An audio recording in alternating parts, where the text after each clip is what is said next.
something with respect how the conditional statements are executed, like if else condition we have seen, and this is an example for if else, and we have seen the condition with if else if. Okay, and one common parameter is, don't forget, if you're using an if statement, you have to use an end statement. Okay, you have to end if loop with end. Okay, or else your if loop won't be terminated. Okay, so this is with respect to if. Okay, see, always wherever you use a if, we'll be using an end statement. Okay, don't forget that.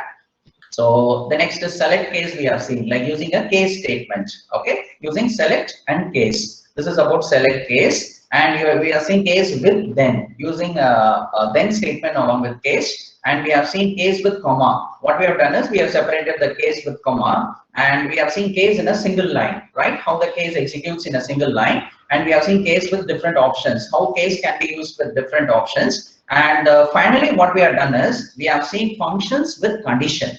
Okay, so we have seen till this in today's class, but we haven't touched anything of this with Scilab. See, we are working with MATLAB or Scilab, isn't it? But now what we have just seen is we have seen just the basics of how these functions and case statements and if statements are explained with the programming language. But if you're going to ask me, our programming language is MATLAB. So what we need to see is, we have to see how this types of things gets compatible with our MATLAB. So that is what we are going to see. Okay, so till this, in today's class, you take brushing. This is a kind of brushing of your programming language, because I know that some students, sir, we don't know programming, we don't know what to do, that kinds of questions will be there. But right now, I just want to give a small solution for this. So I just started with this. Just serve some knowledge about this. Okay, just get some knowledge about whatever we have seen in this class,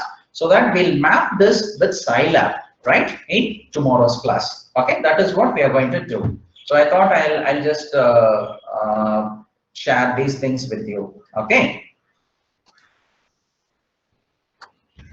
Okay. So now what I thought is, see,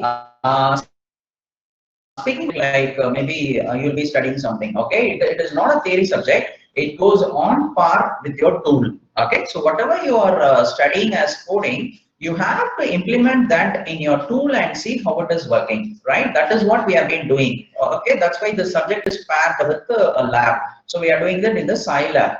But what thing yesterday I have just posted is, it's like, see, you would have read, like we do have some, we have excavated some, we need to excavate some new tools, so that we can work on this MATLAB. Okay, so now can we go into that part? That is, the rest of the time we'll just discuss about the new tools. Okay, so I think I'll go for the first priority with Animesh Gupta. Okay, Animesh Gupta, are you there, Animesh? Yes, sir.